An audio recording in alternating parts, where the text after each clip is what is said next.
کائنات کی تاریخ میں ایک ایسی غلطی ہوئی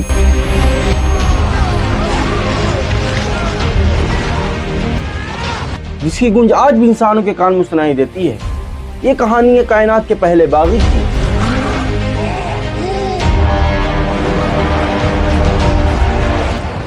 یہ کہانی ہے ایک متکبر کی۔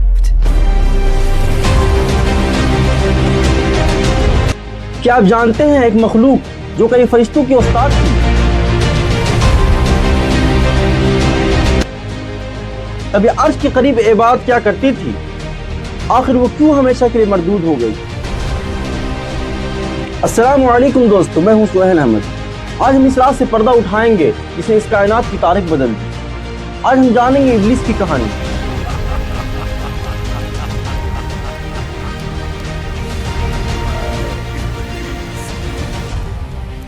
ابلیس جو کبھی عزازیل تھا، وہ کیسی انسانیت کا سب سے بڑا دشمن بن گیا۔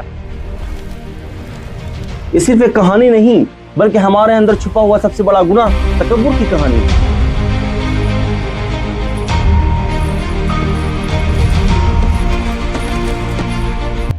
لیکن آپ کو جان کر یہ حیرت ہوگی کہ ابلیس نے صرف ایک سجدے کا انکار نہیں کیا بلکہ اس نے خدا تعالیٰ کو چیلنج کیا، ایک ایسا چیلنج جو ہماری اور آپ کی زندگی کا سب سے بڑا امتحان بن گیا۔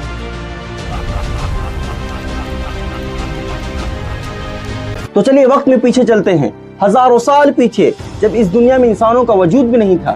انسانوں سے پہلے اس دنیا میں جنات کی حکومت تھی۔ آگ سے بنی ہوئی ایک طاقتور مخلوق اپنے طاقت کے نشے میں چور خدا تعالیٰ کو بھول گئی، ہر طرف قتل و غارت کرنے لگی۔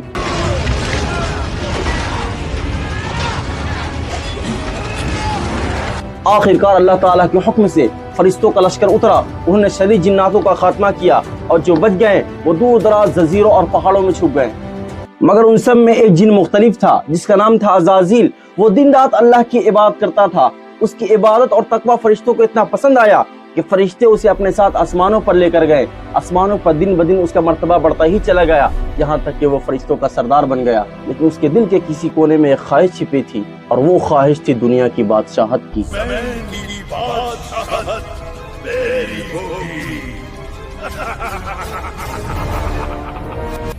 پھر ایک دن اللہ تعالیٰ نے فرشتوں کی مجلس میں اعلان فرمایا، انی جاعل فی الارض خلیفہ، بے شک میں زمین میں ایک خلیفہ بنانے والا ہوں۔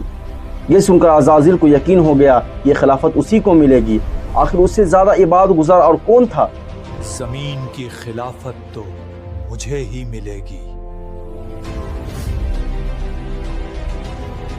لیکن اللہ کی مرضی کچھ اور تھی۔